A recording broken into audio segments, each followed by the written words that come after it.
Entonces vamos a iniciar. Solamente me ratifica, por favor, si estoy... sí, parece que estoy compartiendo. Aquí dice. Perfecto. Entonces, vamos a continuar con las clases. Ahora ya no vamos a hablar de invertebrados. Hoy vamos a hablar de vertebrados. Entonces, como vamos a hablar de vertebrados, podemos entonces recordar que el último filum que vimos fue el Equinodermata. Anteriormente habíamos visto el artrópoda y el molusca. Entonces esos como que si son los filum más desarrollados dentro de los invertebrados. Ahora ya entramos al campo de los vertebrados, que como su nombre lo dice, presentan vértebras. Entonces, vamos entonces a ver qué nos trae esta temática de los vertebrados. Y en ese sentido, lo que ahora se va a abordar son tres temas. El primero es la clasificación y características de los cordados, luego está clase peces y finalmente clase anfibia. Ahora, en cuanto a la clasificación y características de los cordados, podemos decir que son los animales que más se conocen, los que pertenecen a este filum de los cordados, y se caracterizan porque todos presentan simetría bilateral. Aquí estos animales son celumados, son deuterostomos. Deuterostomos es lo mismo que dijéramos deuterostomados, y es lo que discutimos la vez pasada que significaba la deuterostomados, el origen de la palabra deuterostomado.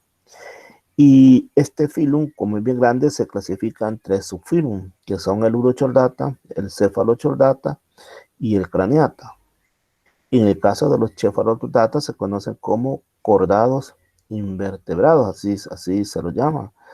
Y a los craniata como cordados vertebrados. Se muestra allí un esquema evolutivo de estos animales, es decir, de dónde se originaron. Veámoslo un ratito. Fíjese que aquí aparece un término notocordia. Y justamente de este notocordia viene el nombre del filum chordata. De esto que es una cuerda dorsal. Ya vamos a hablar más adelante de qué se trata esto, de la cuerda dorsal. La cuestión es que hay animales que presentan esta cuerda dorsal y tienen un cordón nervioso. Por ejemplo, que solo presentan en la larva nadadora. Y ahí encontramos con los urocordados. Después vamos viendo que hay unos que ya presentan esqueleto axial, otros que ya presentan cabeza y cerebro bien desarrollado, mandíbulas pares, pulmón o vejiga natatoria, etcétera, hasta llegar a algunos que tienen pelos y glándulas mamarias. Si nos vamos acá arriba, vamos a ver que aquí tenemos los urocordados, cefalocordados, mixines, y pasamos por los peces, llegamos a los anfibios, a los reptiles, y vemos por un lado las aves y por otro lado los mamíferos. Entonces, nosotros nos caracterizamos, todos estos animales que están acá, porque tenemos notocordia. Ya vamos a hablar más adelante sobre esto. Y por eso se nos llama chordata o cordados. Si vemos acá en términos evolutivos, vamos a ver que en un primer momento están los protocordados, luego siguen los anatos, luego los esteictios, luego los reptiles, después las aves y finalmente los mamíferos. ¿Qué significa esto? Que en la corona o en la punta de la evolución estamos los mamíferos. Recordemos que ya pasamos por todos los invertebrados.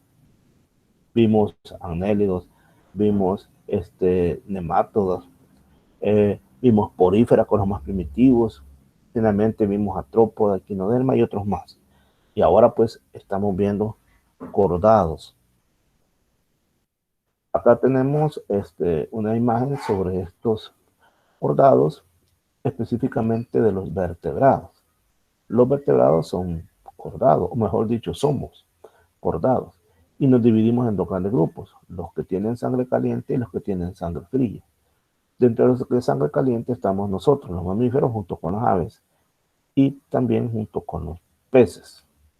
En sangre fría podemos encontrar reptiles y podemos encontrar anfibios. Hay tres filos que pertenecen a los cordados, los urochordatas, los cefalochordatas y los craniatas. Todos son deuterostomados. Estos parecen poríferas, pero no lo son, no nos vayamos a confundir, ¿verdad? Observe, se recuerda que vimos poríferas anteriormente. Pareciera que estos fueran poríferas, pero no lo son. Vamos a explicar en breve sobre eso. Aquí está. Ellas, de lo que le digo que parecen poríferas, son urochordatas, también conocidos como tunicados. De estos hay aproximadamente 3.000 especies. Hay unos bien pequeños que miden 1 milímetro y hay otros que son un poquito más grandes que pueden llegar hasta los 24 centímetros. Ellos se caracterizan porque presentan dos sifones y esos sifones representan la boca y la cloaca. Veámoslo acá. Observemos esto. Este es un sifón que se llama inhalante y un sifón exhalante. Entonces, a su juicio, esta sería la boca o sería la cloaca, este sifón que está acá. ¿Qué sería esta? ¿La boca o la cloaca? Como presenta dos sifones, un inhalante y otro exhalante. Entonces, ¿qué función tendría este que está acá? Bueno, este tiene función como de boca y este que está acá, la flecha roja nos indica que va hacia afuera, entonces este tiene función exhalante. Bueno, y aparte tiene otras partes de su cuerpo, aquí las podemos aprovechar para ver. Tiene ano, lámina dorsal, faringes, hendiduras branquiales, etc. Todas esas son otras partes que también tienen estos animales. Se consideran cordados, pero sin cráneo. Sin embargo, poseen un ganglio cerebral, o sea que ya son un poco más desarrollados. Por aquí creo que lo podemos ver. No aparece por acá, pero tiene un ganglio cerebral. Ellos, fíjense que la mayor parte se están pegados a las rocas o a sustratos duros. Algunos pues son de vida libre. Cuando decimos de vida libre es que andan flotando o desplazándose en el agua por todos lados y entonces forman parte del plancton. Ellos tienen notocorda y tienen un cordón nervioso, solo presente en larvas nadadoras. Los adultos son sésiles y están rodeados por una túnica de celulosa. Por eso también son conocidos como tunicados. El cuerpo de estos animales está cubierto por un manto especial llamado túnica. La reproducción es asexual y se reproducen por gemación o fragmentación. La mayoría son hermafroditas. El otro subfilum es el Cephalochordata. Les conoce como Amphioxus. Hay de estos 23 especies, donde viven en aguas que son poco profundas, marinas, pero también en aguas salobres. Pareciera como si fueran peces la forma de estos animales, ¿verdad? Son comprimidos lateralmente y son transparentes. Estos viven en fondos arenosos, pero de las aguas costeras, y también se entierran en posición vertical. Aquí está, miren, están enterrados, entonces en esta forma viven en los fondos arenosos de las aguas costeras. Obviamente van a tener notocordo, porque todos estos son cordados porque presentan notocordo y también presentan cordón nervioso. Y entonces ese notocordo y ese cordón nervioso lo presentan a lo largo de todo lo largo de su cuerpo y persiste durante toda su vida. Aquí está. Carecen de huesos, no tienen cartílagos ni tampoco escamas. Y su sistema circulatorio es cerrado. Cerrado significa que tienen sistema venoso. Tienen pigmentos receptores de luz que están distribuidos en el cordón nervioso. Para reproducirse, estos pues, primero vamos a señalar que son dioicos. Es decir, hay sexos separados, entonces ellos liberan sus gametos en el agua. Entonces esto significa que su reproducción es externa. Porque siempre que digamos que se liberan gametos en el agua, significa que estos se van a unir en el agua. No se van a unir dentro del cuerpo de la hembra. Por lo tanto, entonces estamos hablando de un tipo de reproducción o fecundación externa. Ahora, hay otro subfilum, es el craniata. Aquí están los vertebrados, aquí estamos nosotros. Es muy grande, es muy diverso y se caracterizan porque presentamos un cráneo. Nosotros presentamos un cráneo, por eso nos dicen que estamos en el subfilum craniata. ¿Y qué es lo que hace ese cráneo? Bueno, es una caja protectora, una caja ósea o una envoltura ósea, o en algunos casos de algunos animales es cartilaginosa y que rodea el encéfalo. Aproximadamente hay 45.000 especies que pertenecen a este subfilo craneano, donde los encontramos en casi todas partes, menos en las aguas como muy calientes y sulfurosas. Estamos hablando de los cráteres de los volcanes o allí donde hay infiernillos o los ausoles aquí en Guatemala, ahí no los vamos a encontrar. También en el fondo del mar y en las cumbres de las montañas, ahí no los encontramos, en las cumbres de las montañas altas. Así que no vamos a esperar ver uno de estos allá en el Everest, van a la punta del Everest, ahí no hay de estos craneatos. Algunas especies, el notocordio es sustituido por una columna vertebral. Nosotros somos un caso. Nosotros tenemos el notocordio, pero con el tiempo, a medida que el embrión se va desarrollando, entonces es sustituido por una columna vertebral. Pero esto sucede en todos los craneatas, menos en aquellos que no poseen mandíbula. En esos casos, solamente está presente durante las etapas larvales. En el caso de los craneatas, su reproducción generalmente es sexual. Son dioicos, pero hay casos en los que existe reproducción partenogenética. Son 12 las clases que pertenecen a este grupo. Y así encontramos ciclostomatas, que son las lampleas, chondrites, que son los tiburones, mantarrayas, se les conoce como peces cartilaginosos, osteiches, aquí están, por ejemplo, la mojarra, está la tilapia, en el caso de los osteiches, son peces de huesos óseos. También tenemos coandrictis, que son peces con pulmones, y anfibias, que son ranas, salamandras, tepelcúas, todos ellos son anfibios. Reptiles, que son tortugas, serpientes, lagartos, culebras, entonces son reptiles. Aves, todas las aves que nos podamos imaginar, gallinas, tecolotes, quetzales, etc. Mamalia, ahí estamos nosotros. Ahí encontramos a los perros, los gatos, los humanos, los murciélagos, pezotes, esos animales como si fueran los hormigueros, también son mamalia. ¿Cuáles son las características generales de este filo? Bueno, en primer lugar, poseen cráneo, notocordio y un cordón nervioso dorsal, pero que es hueco. En el caso del notocordio es una estructura cartilaginosa que da sostén. Es cilíndrico, delgado, muy largo y también flexible. Aquí lo podemos ver. Aquí está. Y encima de él está el cordón nervioso dorsal hueco. O sea, aquí tenemos el notocordio. Aquí tenemos el notocordio. Y sobre él está el cordón nervioso hueco. Ese está lleno de muchos fluidos. Y durante el embrión es el responsable de la formación del cerebro y también de la médula espinal.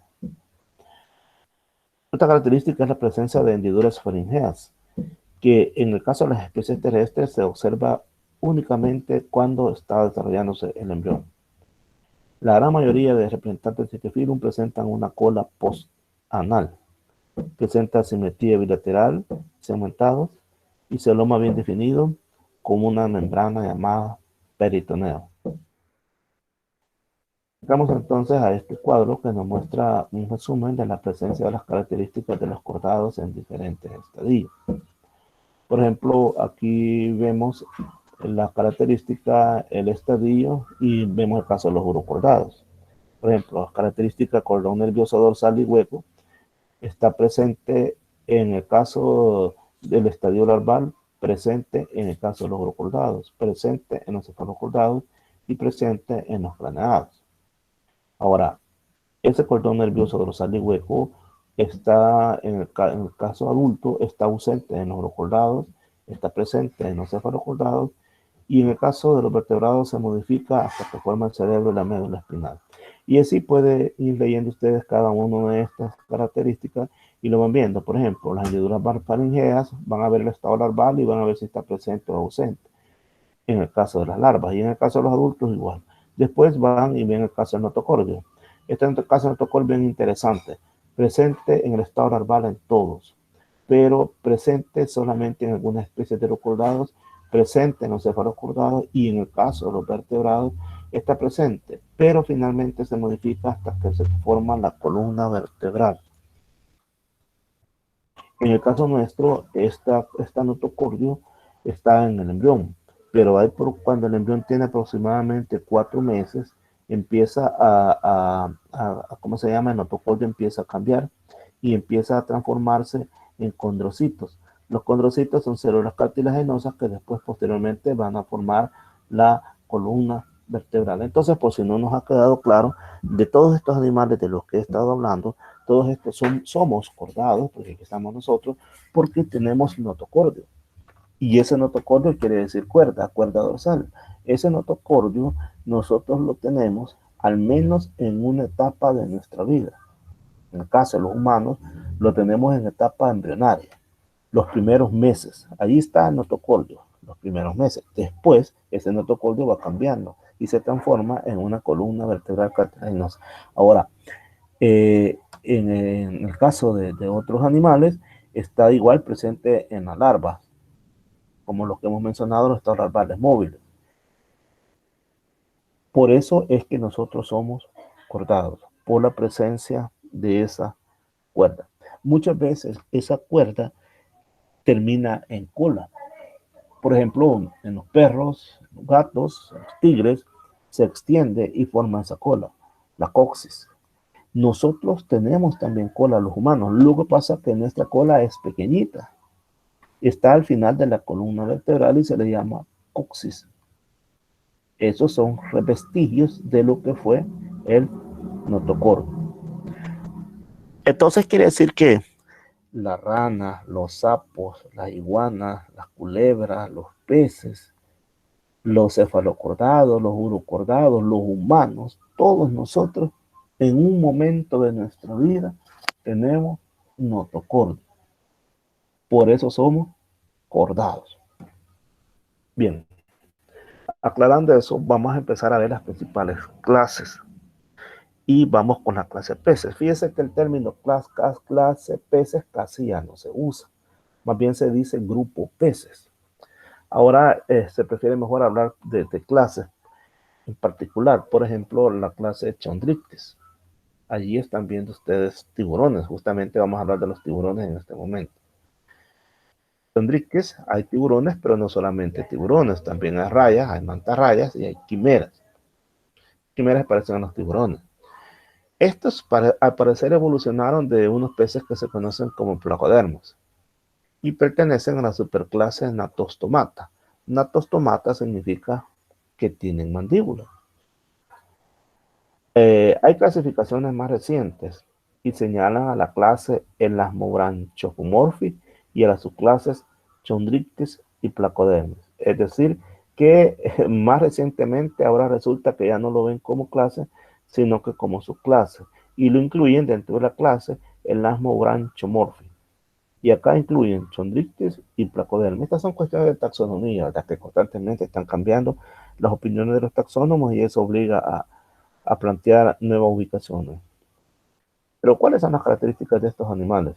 Pues fíjense que su esqueleto no es óseo como el de nosotros, sino que es cartilaginoso.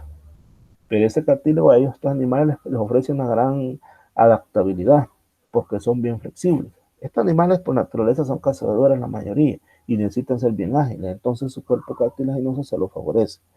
Sus mandíbulas son bien poderosas y están adaptadas a ser carnívoras, a comer carne. Tienen 2 pares de aletas y poseen de 5 a 7 branquias.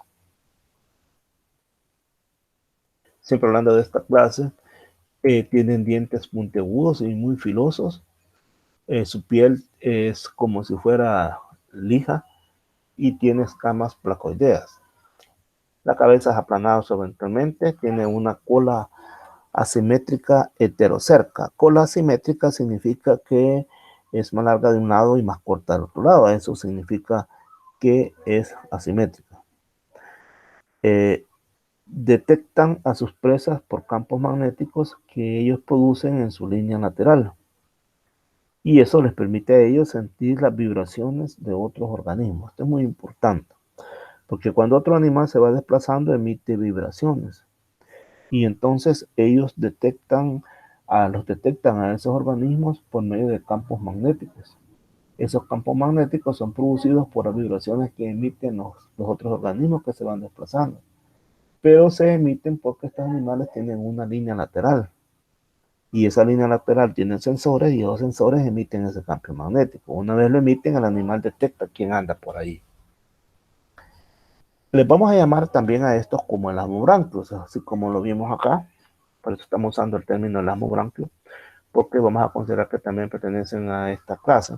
Entonces vamos a decir que los elasmobranquios tienen estructuras sensoriales que se les conoce como apoyos de Lorenzini. Oye bien, estructuras sensoriales. Estas son las que están en la línea lateral. Estas son las que forman los campos magnéticos. Los campos magnéticos son los que permiten detectar a las presas que estos animales capturan. Estos animales tienen fecundación interna y algunas hembras cuentan con útero que retiene los embriones. Veamos detenidamente cómo son estos animalitos ya sus dientes. Miren, doble fila de dientes poderosamente filosos y puntiagudos. ¿Mm? Nadie se salva de esto, una mordida de ellos. Estas son las escamas. Las escamas que parece que estos animales como si tuvieran una lija por el tipo de escamas que tienen. Aquí está siendo vista en microscopio, obviamente. Y aquí le vamos a ver sus partes. Tiene aletas caudales. Le decíamos que era heterocerca porque si usted se fija, esta es larga y esta es corta. Por eso se dice que es heterocerca. Tiene un pterigópodo que tiene que ver con el pene. Tiene aleta pélvica. Aquí está la cloaca. Aquí están todas sus vísceras.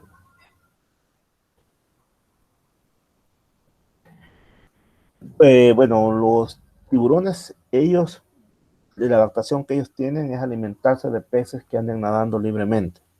Pero hay uno de ellos que se llama tiburón ballena.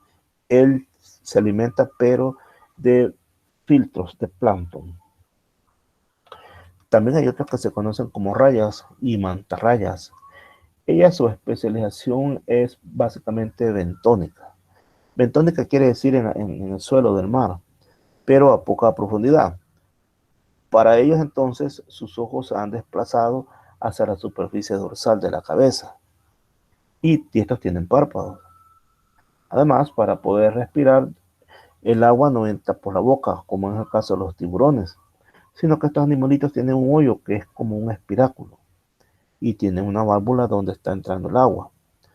Esa agua entra y allí sufre el proceso de ósmosis por la forma, el mecanismo, el movimiento que se le da al agua dentro del cuerpo del animal y sale por hendiduras branquiales. Estas están en el vientre del organismo. En el caso de las quimeras, estas se alimentan de invertebrados bentónicos. Ya dijimos bentónico es la superficie del mar, perdón, el suelo del mar. Son de aguas profundas. Estas prefieren vivir en aguas profundas y su boca es pequeña. Y tienen dientes en forma de placa ancha que está rodeada por labios para poder recolectar pequeños fragmentos de animales.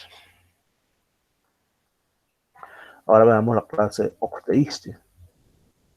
Estos son verdaderos natóstomos, o verdaderas mandíbulas. Son todos esos peces más comunes que conocemos. Todos tienen esqueleto interno óseo. Y óseo significa que tiene calcios. Pero también tienen cartílago, pero cartílago es menos.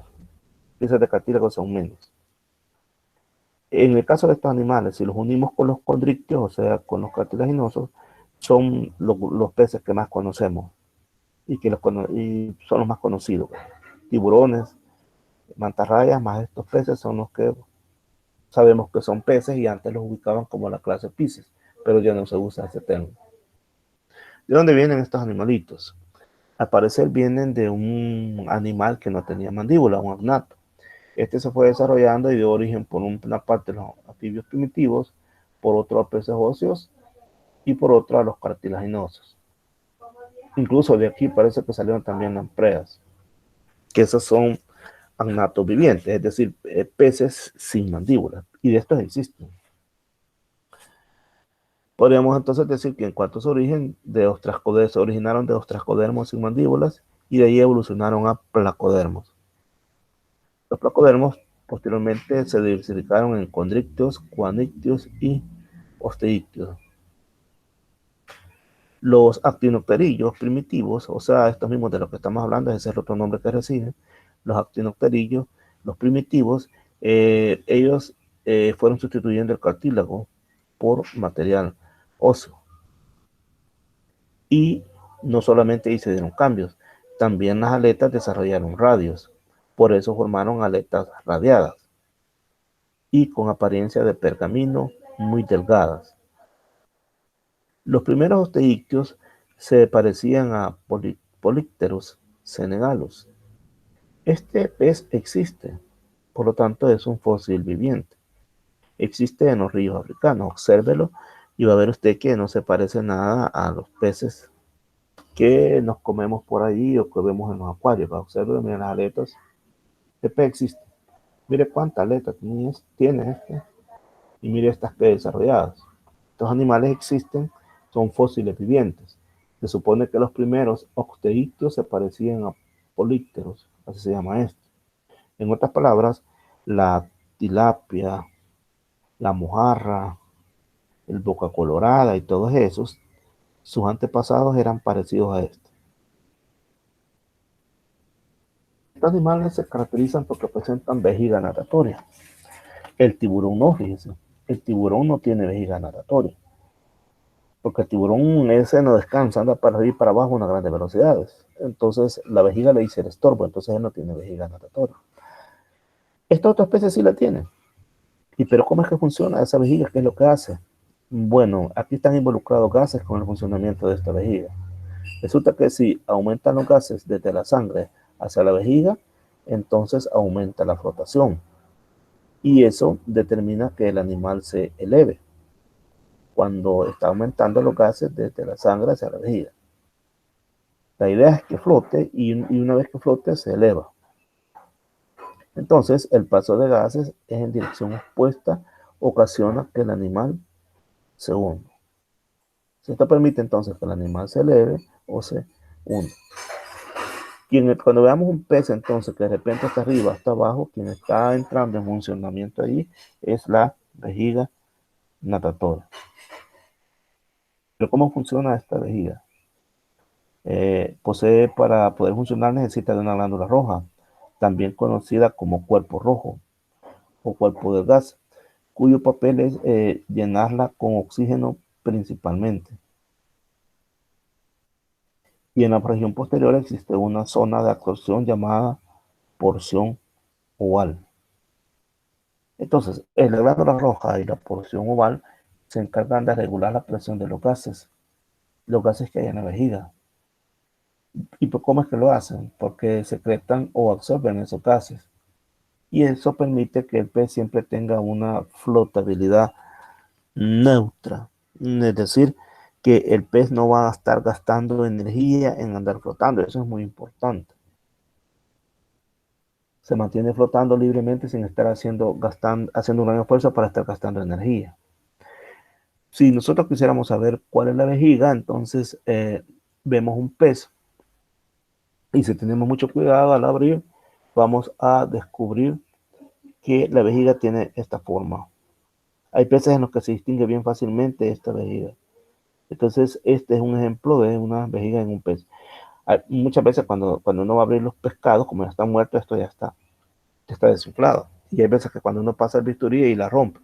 En este caso, hubo suerte y entonces aquí la estamos mostrando esa vejiga. Ahora hablaremos de los peces teleósteos. Los teleósteos, ¿quiénes son? Bueno, se caracterizan por su forma hidrodinámica aplanada lateralmente. Son estos peces que conocemos. Imagínense usted una tilapia que es aplanada lateralmente. ¿Qué significa aplanada lateralmente? Que está aplanada a ambos lados. Y la mandíbula es un poco más pequeña, sus escamas son cicloides y la cola en este caso sí es simétrica. Pero hay variaciones. Por ejemplo, aquí, miren, estas son las colas. A ambos lados es igual. Pero, por ejemplo, aquí tiene esta punta acá y tiene esta punta acá. Igual acá tiene esta punta acá y tiene esta punta acá. En este caso, son simétricas de ambos lados iguales. Aunque existen variaciones. Por ejemplo, esta no es igual a esta, ni esta no es igual a esta otra, mucho menos esta con esta. Y así sucesivamente. Y hablemos sobre su anatomía externa que nos puede servir mañana para el laboratorio. Esto es muy importante para que vayamos viendo mañana que les resulte fácil cuando hagamos esa práctica. Los peces para poder respirar utilizan estas narinas, que es la boca. Aquí tienen una abertura de las branquias. Aquí adentro hay branquias, que es el nivel servir al animal para poder respirar. Esas branquias son cubiertas por un opérculo, tratado en escamas, y esta es la línea lateral, miren. Esta línea que va acá se llama línea lateral y es sensorial. Le permite al animal poder detectar movimientos, cambios de presión, o cambios de temperatura. Hay varios tipos de aletas. Esta es la pectoral, esta es una pélvicas, esta es la dorsal, en este caso tiene dos dorsales, tiene la primera y tiene la segunda, y tiene la aleta caudal. Igualmente tiene aleta anal, y la de acá se llaman aletas pélvicas. Tiene un montón de aletas. ¿Cómo es que respiran estos animales? Bueno, para poder respirar ellos mantienen los opérculos cerrados, pero entonces abren la boca y al abrir la boca succiona agua y entonces toda la boca se llena de agua. Recuérdense que acá está cerrado el opérculo. Bueno, cuando hace esto ya tragó agua, cierra la boca y el agua pasa por una amplia abertura branquial, es decir, pasa por acá y sale al exterior a través de los opérculos. Entonces quiere decir que cuando va a tragar agua, cierra acá. Una vez el agua adentro, abre esto. Pero, ¿qué sucede? El agua pasa por todas estas branquias. Y estas branquias, ¿qué es lo que hacen? Baten esa agua. Bueno, estuvieran batiendo con la mano, imagínense, para una gran velocidad. ¿Y por qué lo hacen? Para que el oxígeno se desprenda del agua. ¿Y qué sucede cuando el oxígeno se desprende del agua? Es absorbido por medio de estos capilares que están acá. Y una vez absorbido, es distribuido al sistema pulmonar y después a todas las partes. Perdón, ¿cómo se llama eso? El sistema pulmonar, perdón, me equivoqué. Una vez absorbido, es distribuido en todas las células del cuerpo. Entonces aquí está la branquias, aquí está como circulando agua, aquí está la entrada del agua, observe, aquí están las branquias y aquí es donde va saliendo.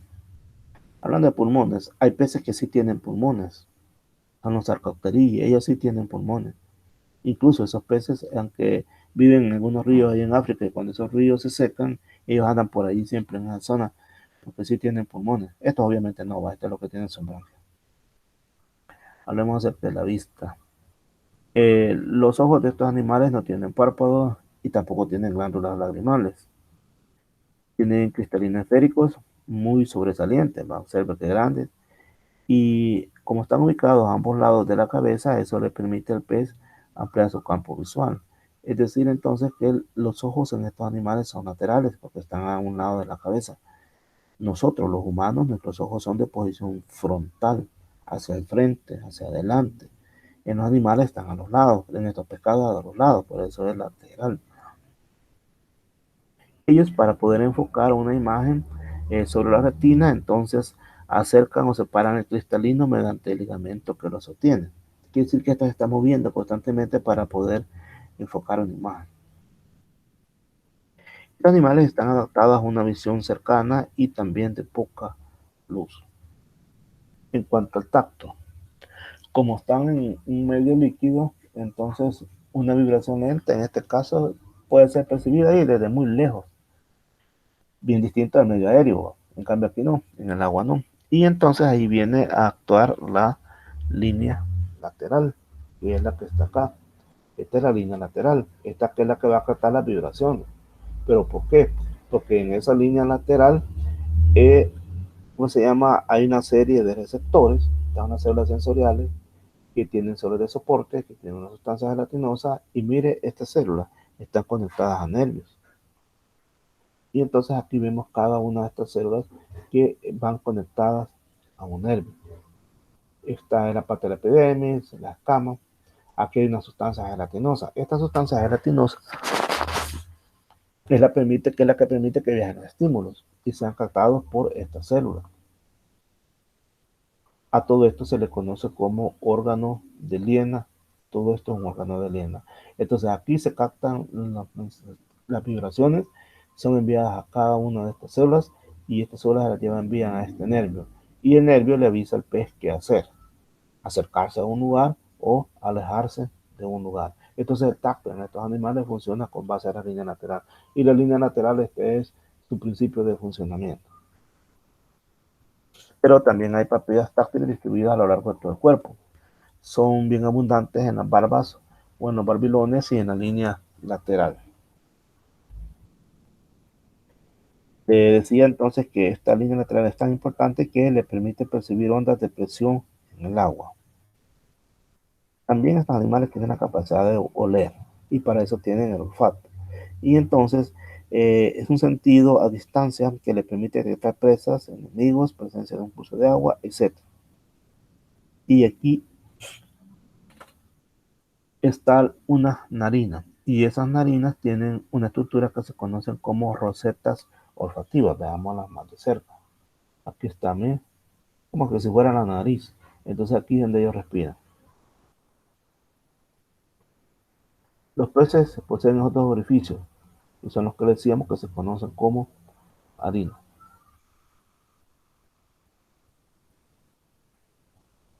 En cuanto al gusto, también tienen su sentido del gusto. Y para ello ellos tienen unas estructuras que se conocen como poros o botones gustativos. Estos son células sensibles a ciertas sustancias químicas,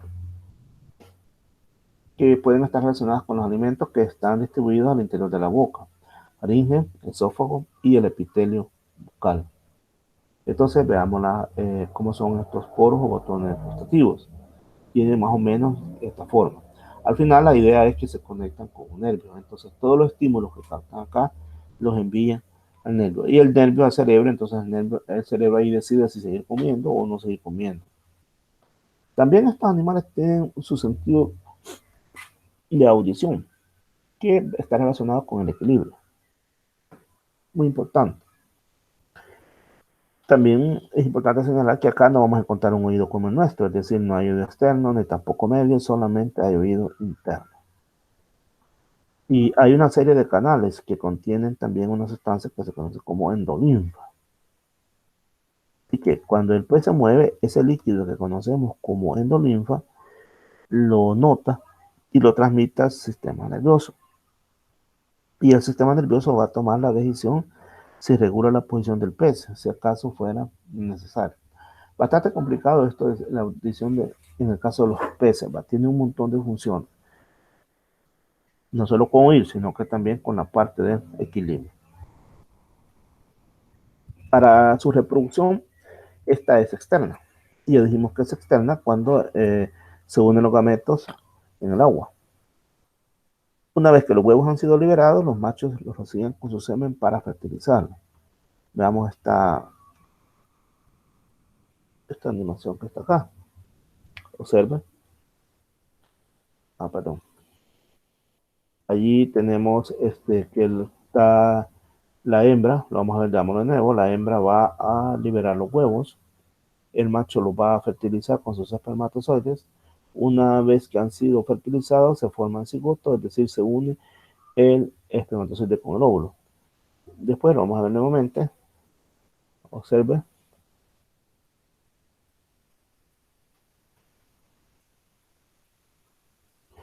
El cigoto después se convierte en embrión, en larva, hasta llegar a levín. Y finalmente llega al estado adulto. Y estos son ya fecundados. Ya están formando los embriones casi ya para eclosionar. Ahora hablaremos de los anfibios.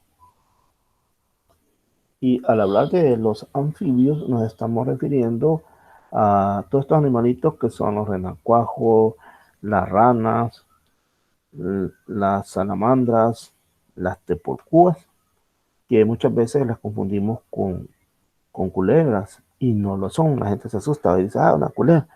Es más, a veces andan unas culebritas ahí, las encontramos a veces adentro de la casa. Hoy con estos inviernos suelen aparecer y la gente piensa que una matar a la pura animalita. Estos son de anfibios. ¿Qué hablaremos de los anfibios?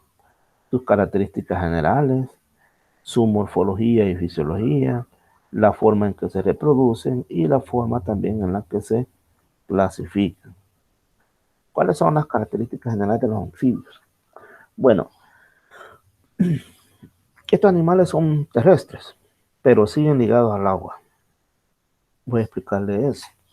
Resulta que los anfibios evolucionaron a partir de los peces. Quiere decir que de los peces evolucionaron los anfibios. De los anfibios evolucionaron los reptiles. De los reptiles salieron dos ramas. Una que se transformó en aves y la otra en mamíferos. Por eso dice aquí que son organismos básicamente terrestres, pero que siguen ligados al agua. Si usted se fija, los anfibios, por eso dice anfibio, doble vida, ellos una buena parte de su vida la pasan en el agua. Si no, veamos el caso de los renacuajos. Esos están, o tepocates que le llamamos también, esos están en el agua. Pero a medida que se van convirtiendo en adultos, pues entonces se van adaptando a la tierra. Pero una vez en la tierra, prefieren los lugares húmedos. Si no, veamos, los sapos, las ranas, ellos prefieren lugares húmedos. Tan es así que durante la época seca, es decir, cuando no hay invierno, cuando no está lloviendo, esos animales se esconden. Los podemos encontrar detrás de pantes de leña, en los arbañales, etcétera, en lugares frescos. Ahí pasan ellos como dormidos toda la época seca, esperando que caigan las primeras lluvias. Ya en las primeras lluvias, entonces ellos sí ya andan allí viendo cómo se reproducen y todo lo demás. Eso significa que estos animales todavía no han olvidado el agua del todo. Están bien ligados a los ambientes húmedos. Bien. Fíjese que estos animalitos ya son bastante pocos los que hay. Aproximadamente cerca de 7.000 especies, específicamente unas 6.800 que se han identificado hasta el momento. Estos animalitos son los que más están siendo afectados por el cambio climático. La razón es obvia, ¿va? Recordemos que ellos están adaptados a ambientes húmedos o acuáticos.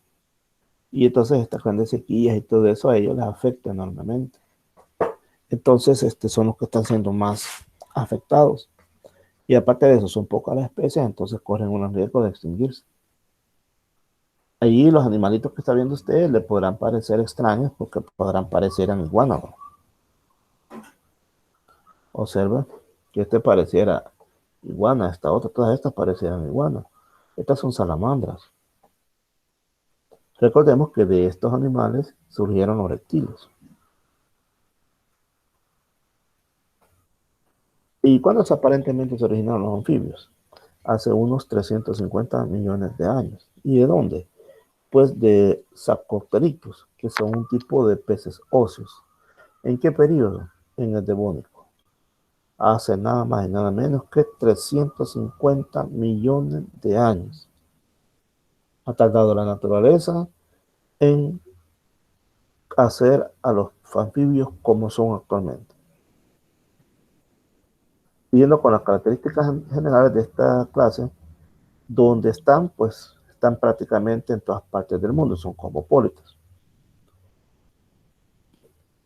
En el caso de las salamandras, están en Eurasia paleártica, en el norte de África y en América. Los cecílidos son las tepurcúas. Estos son de distribución pantropical. Entonces están limitados a África, a Asia y a América. No están ni en Oceanía ni en Australia. Y los anuros, que son las ranas, que son los sapos, estas están en todas partes, son de distribución cosmopolita. Obviamente no están en el extremo norte, tampoco en los desiertos más áridos tampoco están en el Antártido, ni en la mayoría de islas oceánicas. Pero sí, por lo demás están en Europa, están en África, en América. Siempre con las características generales podemos decir que son dioicos. Cuando digamos dioicos es decir que son sexos separados. Pero algunas especies pueden presentar dimorfismo sexual. ¿Qué significa dimorfismo sexual? Que el macho no se parece a la hembra. La mayoría son ovíparos, son ectotérmicos. Eso significa que utilizan fuentes de calor del ambiente. ¿Para qué? ¿Para qué utilizan esas fuentes de calor? Para poder, obviamente, calentarse, para estar calientitos y poder realizar sus funciones metabólicas. Su piel se caracteriza porque presenta dos capas, una conocida como epidermis y una dermis. La epidermis es la externa y la dermis es la interna.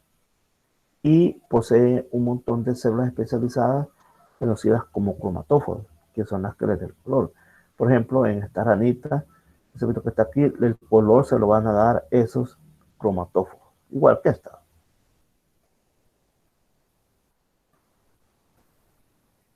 Algo muy importante que señalar que en los anfibios no hay escamas y es una piel húmeda. Y además que esa piel constantemente está cambiando y el proceso de cambio se le conoce como muda. Muy importante también es señalar que estos animales, como lo dije anteriormente, les gustan los ambientes húmedos. De ahí que nosotros los podemos hallar debajo de las piedras, en los troncos de los árboles que están caídos, en las hojarascas, también donde hay cursos de agua como ríos, arroyos, etcétera. Y al haber cuerpos de agua, entonces ahí ellos es donde reproducen. Acá está la morfología de un anfibio. Usted podrá ver que tiene fosas nasales, obviamente sirven para respirar y para oler, por eso dice función respiración y olfato.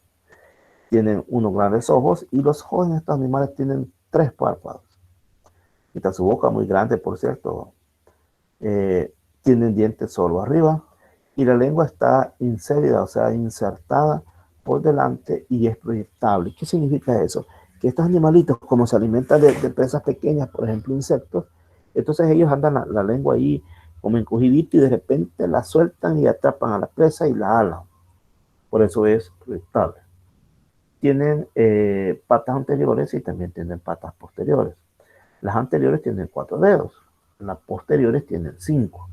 Las anteriores son para caminar y las posteriores generalmente son para dar saltos. Y además tienen membranas. Estas membranas les permiten a estos animales en un momento poder nadar. Y aquí está su clácula.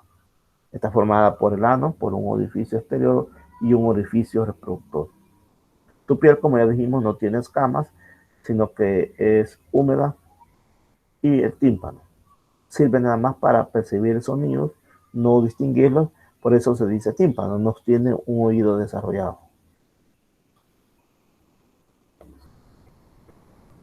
Hablando de su morfología y fisiología, podemos decir que tiene un esqueleto óseo.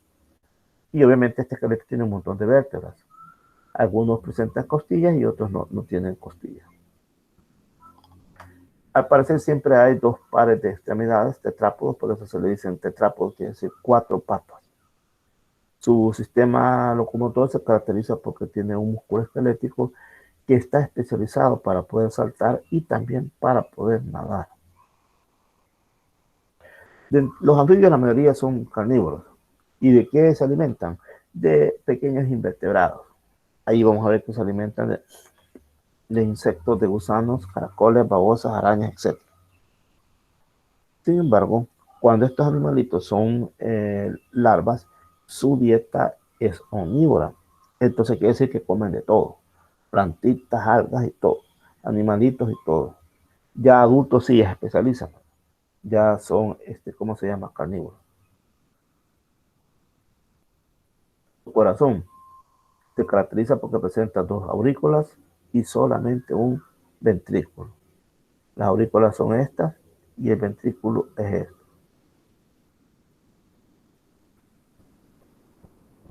este. Para poder respirar, estos animales siempre utilizan una superficie húmeda, la piel, por ejemplo. Es muy importante este tipo de respiración, por eso se le conoce como respiración cutánea y se manifiesta en larvas y en adultos. Pero en términos generales, las larvas de los anfibios utilizan estructuras branquiales para poder respirar, mientras que en el caso de los adultos, ellos utilizan pulmones. Por supuesto, hay casos en los que hay excepciones. Entonces aquí sí ya estamos viendo el aparecimiento de los pulmones. Su sistema excretor está formado por riñones que se conocen como mesonejes. Y son 2. Es lo que lanzan como producto de desecho la urea. Ya en estos animales vamos a ver ya más desarrollado el sistema nervioso, de manera tal que poseen 10 pares de nervios craneales.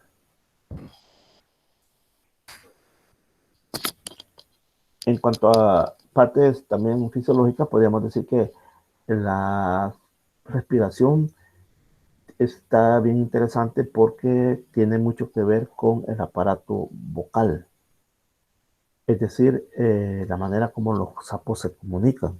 Es un sonido que ellos lo utilizan durante el cornejo, o el cortejo, perdón, o también como un mecanismo de defensa para poder asustar a sus enemigos.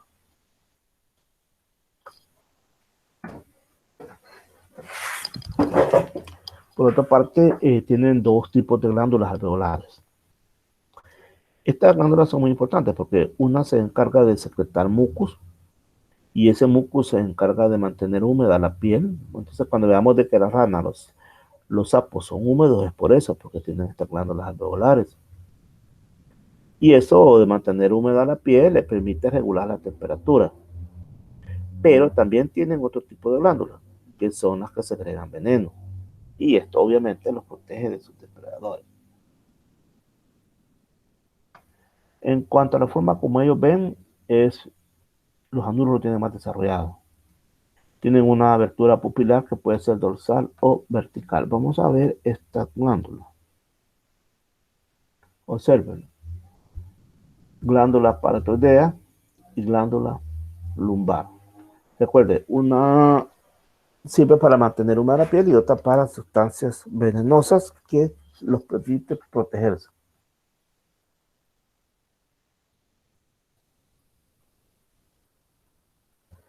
Para reproducirse, tienen sexos separados.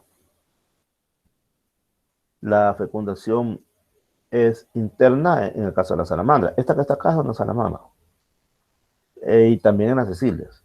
Pero es externa en las ranas y en los sapos. Veamos esto que está aquí, que está muy interesante. Fíjese que aquí usted ve a un macho sobre una hembra. Y usted ve este montón de cositas que están acá. Fíjese que aquí se está dando un abrazo que se conoce como amplexo. Y consiste que en el macho se sujeta en la hembra y el macho suelta su líquido seminal una vez que la hembra ha soltado los óvulos al agua. Entonces, la hembra suelta los óvulos al agua, inmediatamente el macho también suelta su líquido seminal, sus espermatozoides al agua para que estos espermatozoides fecunden a estos huevos. Ahora, estos huevos están protegidos por una capa de mucus. Por si acaso hay una desecación, entonces van protegidos. Estos animalitos, la mayoría ponen huevos, por lo tanto son ovíparos. Pero también hay algunos que son ovovivíparos y también hay otros que son vivíparos. Generalmente presentan metamorfosis. ¿Qué significa eso? Que durante su vida pasan por varias etapas que no se parecen una con la otra. Imagínense, usted probablemente ha visto los tepocates, o sea, los renacuajos. No se parecen nada a los adultos, ¿verdad? Entonces por eso se llama que sufren metamorfosis. Sus huevos son mesolíticos y tienen cubiertas membranosas gelatinosas, como lo dije anteriormente, para poder protegerse. No protegidos contra la desecación. Por eso deben de ser depositados directamente en el agua o en superficies terrestres muy húmedas. Y por eso llevan esa capa gelatinosa. Por si todavía si se presenta una emergencia, entonces eso los va a proteger. Ahora hablemos de los ápodos, que son los cecilias o teporcúas. En este caso hay una fecundación interna. Y para ello el macho tiene un órgano copulador que se llama falodeum. Es extensible. Aquí está el órgano copulador del macho. ¿Y qué sucede? Los huevos son normalmente depositados en la tierra húmeda, cerca del agua. En este caso pueden haber ovíparos y vivíparos. Las larvas, una vez nacen, pueden ser acuáticas o, si no, se desarrollan dentro del huevo. En algunas especies, los huevos son guardados en pliegues del cuerpo durante su desarrollo. ¿Cómo se reproducen las salamandras? Veamos. Bueno, en la mayoría de los huevos son fecundados internamente, significa que la fecundación es interna. Esto significa que Después de que la hembra recoge un paquete de esperma, un espermatóforo, ese espermatóforo lo coloca el macho en algún lugar, puede ser en una hoja o en una rama. Pero, ¿qué significa esto? Si bien la fecundación es interna, eso no significa que va a haber una cópula entre el macho y la hembra. No, ¿verdad? El macho coloca los espermatozoides en un paquete, una especie de espermatóforo, y los va a colocar en algún lugar por ahí, en una hoja, en una rama. La hembra llega y lo recoge y se lo introduce. Entonces, ahí está dándose la fecundación interna, pero no es porque el macho penetre a la hembra. Eso no sucede acá. Entonces aquí tenemos un adulto de salamandra, aquí están los huevos, la larva que está comenzando a desarrollarse, hasta que llega a una larva bien desarrollada que finalmente se convierte en el adulto. Resulta que hay especies ya una vez fecundadas que pueden poner sus huevos en grupos o en masas, formando cordones dentro del agua. Son metamórficos, o sea, sufren metamorfosis. Las larvas, por lo tanto, son acuáticas y los adultos son terrestres. Las especies terrestres se caracterizan porque colocan sus huevos en racimos. ¿Dónde? Debajo de los troncos o en túneles. Y entonces muchas especies no solamente ponen sus huevos, sino que se quedan allí cuidándolos, protegiéndolos. Tomando en cuenta que estas tienen un desarrollo directo, es decir, que las larvas salen de los huevos con aspecto muy parecido al adulto. Aquí está viendo usted una cuevita donde está una salamandra cuidando sus huevitos. Entonces los cuidan tanto que incluso los están girando y los están limpiando para que no se llenen de hongos. Y obviamente que no haya un depredador a quererse los comer. Son buenas madres. También tenemos el caso de los nulos, que estos presentan fecundación externa. Ya dijimos que fecundación externa es cuando el agua es el vehículo para que se unan los gametos, es decir, los espermatozoides y los óvulos. Veamos que podemos ver acá. La hembra entra al agua y son agarradas por los machos en un proceso que se llama amplexo, que es el que estamos viendo acá. Es el que estamos viendo acá. Este es el amplexo. Pero no significa que va a haber penetración, sino que nada más hay flotación. Y esa flotación permite que el macho libere los espermatozoides y que la hembra libere los óvulos, pero en el agua. Por lo tanto, mientras está ocurriendo el proceso, la hembra va poniendo los huevos. Y mientras tanto, el macho descarga todo su fluido seminal. Obviamente ahí están los espermatozoides. Y obviamente lo va a descargar sobre los huevos. Y así se fecunda.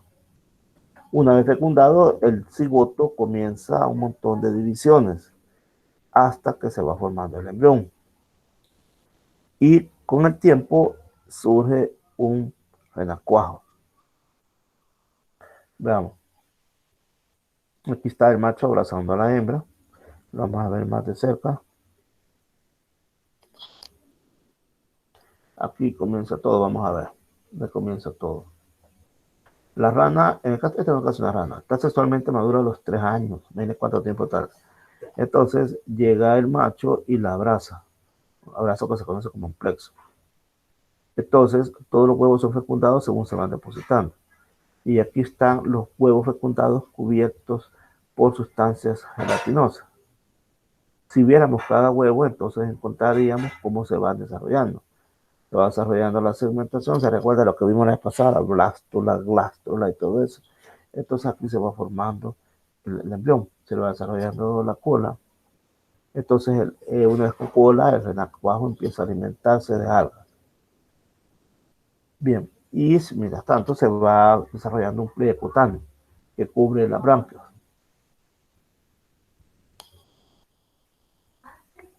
Y llegamos a un estado de desarrollo mayor de este renacuajo. Tanto que aquí las branquias externas son sustituidas por un espiráculo. Después desarrollan patas anteriores y aparecen las patas, perdón, aparecen patas posteriores y luego las patas anteriores. Ya va tomando forma, ¿verdad?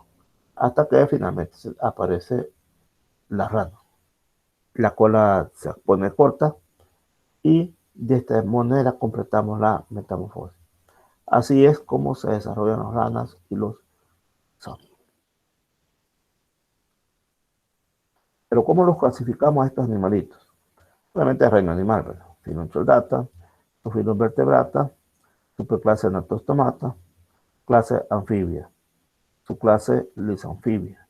Y aquí contamos orden Hypnofiona, Caudata y Anua. Esta es la manera como lo clasificamos.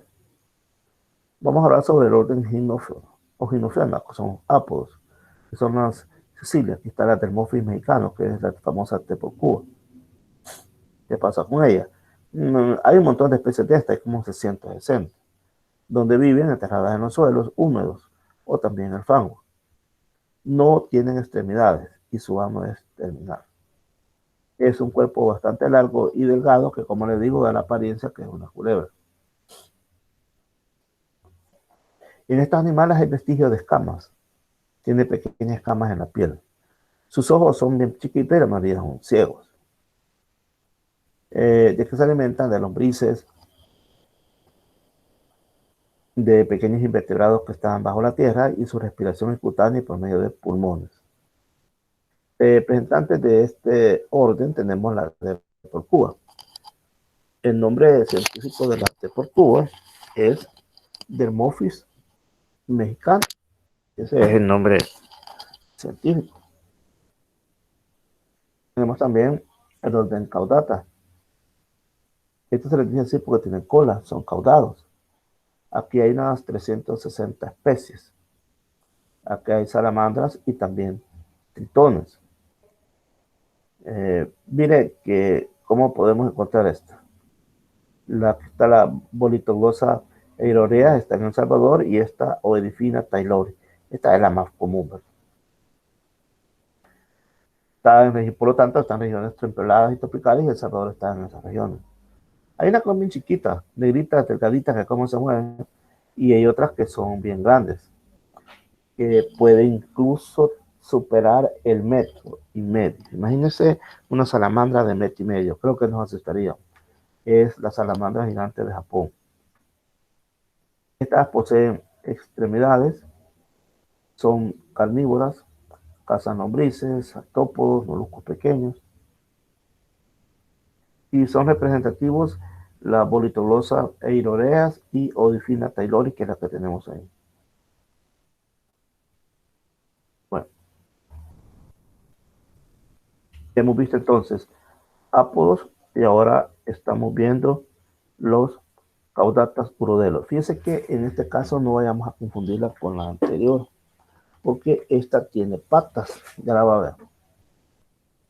Yo la estaba confundiendo ahí con aquella, pero sí, voy a rectificar. Mire, aquí tiene las patitas, mire, aquí la estoy marcando. Estas son las patitas. Esta uno la puede confundir con esta otra. Yo la había confundido, por cierto. Ya la había confundido con esta. Esta no tiene patas. Esta sí tiene patas. Así que no la vayamos a confundir. Esta es Udodelo, una caudata, y estas son ápodas, sin patas. Es que claro eso, porque ahí me la había confundido. ¿Dónde salieron estos animales?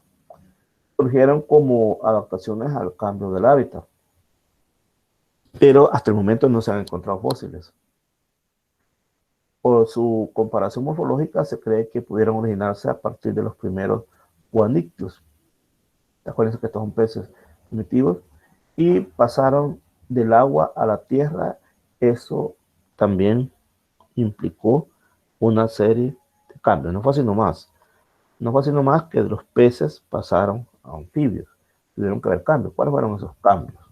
En primer lugar, adaptarse a la forma de desplazarse, es decir, el sistema locomotor, y eso implicó cambios en el sistema esquelético. ¿Por qué? Porque aquí ya no iba a haber un soporte, entonces tuvieron que adaptarse a la falta de soporte. En cuanto a su respiración, tuvieron que respirar oxígeno en forma de gas muy diferente a como se capta en el agua. Y también adaptaron la piel para poder aguantar la acción de los rayos solares y para poder evitar la desecación. Entonces, pasar a la tierra, del agua a la tierra no fue sencillo. En primer lugar, tuvieron que desarrollar un sistema locomotor y tener un sistema esquelético que le pudiera adaptarse fácilmente al ambiente terrestre, a la falta de soporte.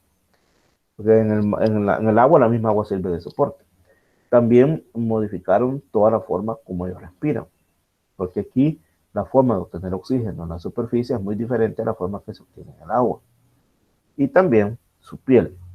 Su piel tenía que garantizar que no se desecara, por eso es húmedo. Y así tenemos el orden Anura, que no tiene cola en adultos.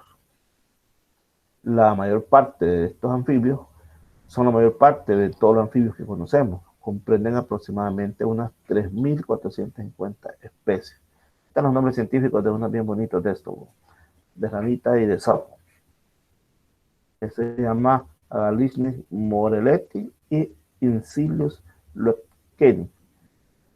De estos no hay en los polos, ni en las partes subárticas, tampoco obviamente en las zonas que son demasiado calientes. Fíjense que estos animalitos se caracterizan porque para respirar lo hacen por medio de la piel, lo hacen por medio de branquias y también lo hacen por medio de pulmones. Y representativos, aquí está una rana y aquí está un sapo. Ahí están los nombres científicos. Agalisnes moreleti e Incilius lepkeni son ejemplos. Bueno, entonces llegamos hasta acá a la presentación de este día. Hoy correspondió hablar sobre cordados y de entre los cordados se habló de grupo de los peces y de los anfibios. Los cordados, como os dije al principio, reciben ese nombre porque presentan una notocordia, una cuerda que es posición dorsal, al menos en alguna etapa de su vida. Los humanos, por ejemplo, ese notocordio lo tenemos presente en los primeros meses del embrión. Aproximadamente hasta el cuarto mes del embrión tenemos notocordio. Después ese notocordio es sustituido por una columna vertebral. Una columna vertebral que termina en una cola. Y que en el caso de un gato, de un perro que tenga en su casa, esa cola se sale de la formación del cuerpo y es como un apéndice. Entonces, recordemos entonces que esa cola, cuando ve a Chuchito ahí moviéndole la cola, tuvo su origen embrionario en una notocordia. Y que la notocordia no solamente está en nosotros, los mamíferos, también está en las aves, también está en los anfibios, también está en los peces, también está en los reptiles. Y todavía en otros menos conocidos, como los cefalochordata y los urochordata. Por eso todos nosotros somos chordatos. Luego vimos que como chordatos hay 4 características allí que están siempre presentes, muy propias de ellos. Ahí las puede leer usted, se refiere al cordón nervioso, al notocordio y otras 2 más que las puede leer ahí más despacio. Y luego también hablamos ya específicamente sobre el grupo de los peces, que preferimos ya no llamarle clase de peces, sino que los chondriches y los osteístes. De entre los osteístes nos especificamos en hablar del grupo de los teleósteos, o los que más conocemos. La diferencia básica entre chondrichtis y osteíctis es que los chondrichtis tienen esqueleto cartilaginoso, mientras que los osteíctis tienen esqueleto óseo. Por supuesto, hay estas diferencias más notables, pero esa es prácticamente la fundamental. Vimos que a partir de los peces se originaron los anfibios. También vimos que los anfibios no han olvidado del todo el ambiente acuático, por eso es que su nombre incluso significa doble vida. Ellos en una parte temprana de su vida viven exclusivamente en el agua, son los renacuajos. Después, ya cuando son adultos, viven en lugares húmedos. Tienen estos animalitos varias adaptaciones. Por ejemplo, para poder respirar, lo hacen a través de la piel, a través de pulmones o a través de branquias. También llegamos a los anfibios. quiero decir, a detallar el caso de los anfibios para hablar ya propiamente de los ranas, de los sapos, de las salamandras, de las teporcúas, y vimos cada una de las subclases a las que estos se ubican. Vimos que hay uno de ellos, por ejemplo, donde está la teporcúa, que no tienen patas, pero vimos en las salamandras que sí tienen patas. Pero también vimos una que parece teporcúa, pero no lo es porque tiene patas chiquitas, pero las tiene. Y también vimos el caso de los sapos y ranas, que son los más conocidos. Que por cierto, les decía que los anfibios son los que están siendo más afectados por los cambios climáticos. Como parece que ellos no han dejado del todo el ambiente húmedo. Y entonces cuando hay sequías, ellos son los que más tienen problemas. Bueno, con este recordatorio vamos a ver sobre la guía de repaso. Tal vez me podría decir ahí cuáles son las características que comparten los animales cordados.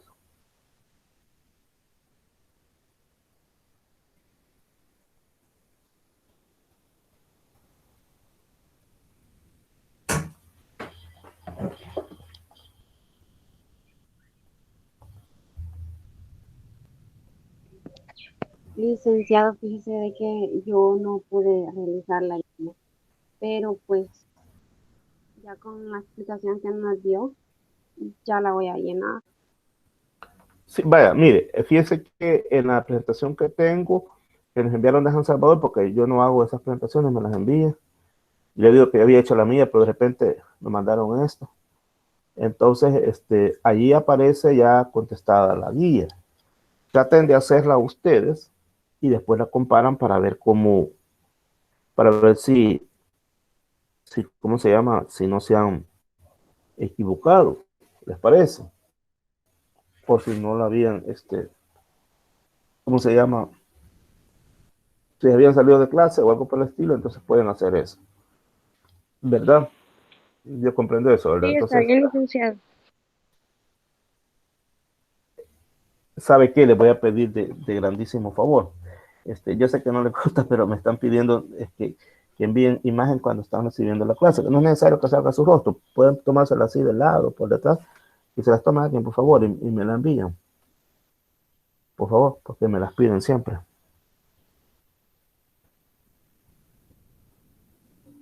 Ahí al grupo de WhatsApp. Bueno, Mientras tanto, les voy a mostrar acá cómo está la resolución de la guía. Vaya, observe, por ejemplo, que acá, mire, acá están todas las preguntas y después están ya respondidas. Entonces, lo que tienen que hacer ustedes es tratar de contestarlas y vean si le coincide con lo que está acá. Así de sencillo. Ahora sí, les pediría que por favor, si me podían enviar, aunque sea uno de ustedes, una imagen, porque que sea una que muestre ya, ya no decir, bueno, entonces, ya al menos mostró, porque si no la vez pasada no logré mostrar ni una. Así que por favor, si me envían una y el grupo de WhatsApp.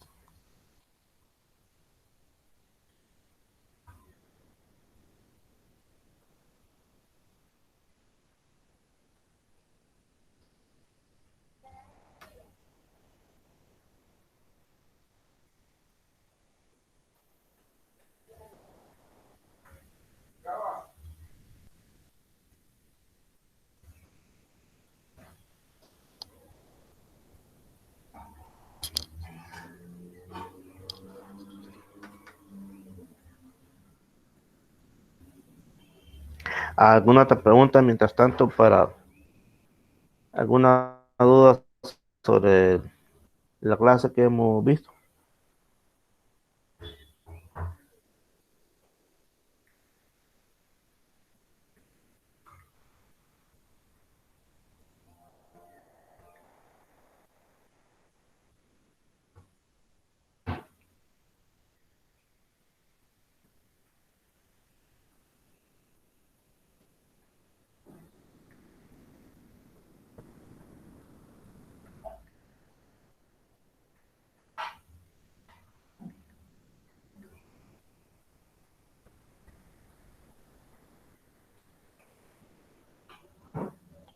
Bueno, entonces, si no hay más por hablar. Estoy a la espera de la imagen. Ya les digo, no es cuestión mía, no que me la piden. La vez pasada les mostré ahí,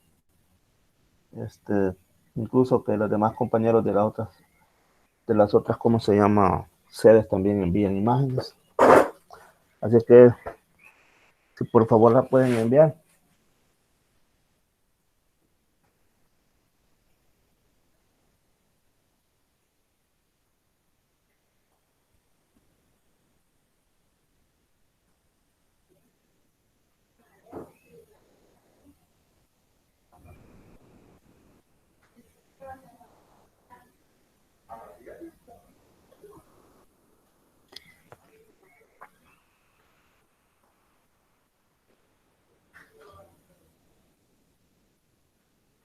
Estoy a la espera, si por favor envían las imágenes que están ahí en la computadora, que les tome algún familiar, algún amigo ahí una imagen. Puede salir, si no quiere que le vea el rostro, pueden tomársela por detrás, no importa, pero que se vea que están los laptops ahí. Y me lo envían al grupo de WhatsApp, por favor.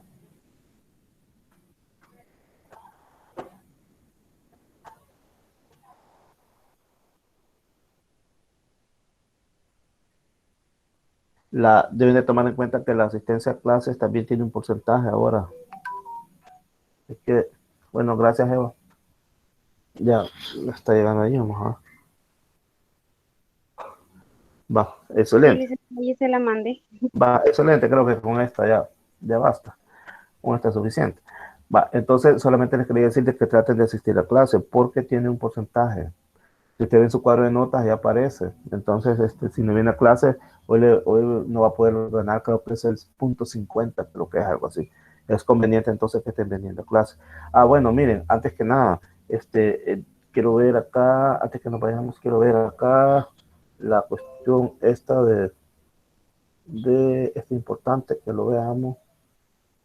Miren, por favor, que hoy lo puso. Deme un segundo, porque quiero que hablemos sobre... Aquí creo que está. Algunos avisos de las actividades a realizar. Aquí está. Va, miren, bien, mañana va a haber práctica y nos dicen que consultemos sobre los materiales a utilizar. Recuerden, para mañana hay que traer un pescado. Tienen que tener ahí un pescado que esté completo, con todo y vísceras. Pues una tilapia puede ser una mojarra. El 2 de junio tienen corto virtual. Dice pendiente material a estudiar. Entonces la licenciada va a publicar sobre qué material van a hacer. Y el 16 de junio va a haber un foro que se denomina Foro Teams, también pendiente tema de discusión. De esto del foro, esta es la clase que yo había preparado, pero bueno, mandaron a las antropólogas. Bueno, el foro, ¿cómo se llama? Es sobre una película sobre cambio climático, creo que sobre eso lo van a hacer. Entonces creo que van a ver esa película unos días antes y en el foro van a establecer ustedes preguntas, discusión por el tema. Ah, miren, yo opino tal cosa, yo opino esta otra cosa y eso va a ser evaluado, por lo tanto tienen que participar. Aprovechando, había colocado en la presentación que yo hice esta imagen. Esta es supuestamente como eran los primeros cordados. Se llamaba Picaya gracilens. Encontró un fósil. Se supone que los primeros cordados eran así. Perdón, eran así. Entonces, este es un dibujo artístico. Aquí va el notocordium. Entonces, por ahí el título del artículo dice cómo una cuerda cambió todo, porque a partir de esto surgimos nosotros, los sapos, todos los peces, reptiles, por esta bendita cuerda que está aquí, que es el notocordium. Bueno, entonces, habiéndoles informado sobre eso, ¿alguna duda sobre la práctica de mañana? ¿Alguna duda? Más el corto que mencionó, ¿a qué hora sería? Fíjese que está programado al parecer a las 11:30. Significa entonces que el laboratorio lo tenemos que terminar antes de las 11:30 para mientras ustedes se conectan a plataforma. Yo voy a hacer lo posible para que el laboratorio los terminemos tipo 11:20 para que ustedes logren conectarse a plataforma, porque a veces hay problemas para conexión. En esos 10 minutos puede, pues, si hay problemas, pueden, ¿cómo se llama? Si lo terminamos a las 11, mejor. Pero si lo terminamos a unos 10, pero sí terminarlo antes de las 11:30, para, como les repito, para que usted esté listo para conectarse ahí a plataforma para poder hacer el examen. Ahora, ese examen la licenciada lo va a elaborar. No sé cómo lo va a elaborar, pero tiene que ser con base a las actividades que hagamos en el laboratorio. Por lo tanto, hay que estar muy atento de las actividades que se hagan. Por eso se dice post-laboratorio, porque es después del laboratorio. Yo recomiendo, eso sí, que lean la guía. Lean la guía desde ahora, porque es posible que les hagan una pregunta propia de la guía. A veces hacen preguntas que uno ni se imagina. Uno de los objetivos de la práctica fue, o el material que utilizó para tal cosa fue. Entonces, cosas bien sencillas. Pero no sé si así les van a hacer preguntas sobre eso mañana. Sería bueno, como quiera, que le den una pequeña leidita antes de entrar al laboratorio. Y no olvidar el pescado, porque también eso es evaluado, que lleven lo que se les pide. No sé si hay otra cosa, perdón, que pidan allí, si hay otra cosa sencilla que pidan allí, por ejemplo, un plato, lupa o algo por el estilo, trate de conseguirla. Lea bien ahí cuál es el material que le piden que tenga listo para que lo pueda utilizar y no tenga contratiempos mañana. Bueno, licenciado. Bueno, está bien, licenciada. Bueno, entonces, si no hay más preguntas. No, No, por mi por mi parte todo parte, bien. no. Bueno, entonces les deseo muy buenas tardes y gracias por haber asistido, y sigan asistiendo a las tutorías porque llevan nota a la asistencia a tutoría. Bueno, Gracias, feliz Muchas tarde. gracias. vale, gracias. Bueno, con permiso entonces. Adiós.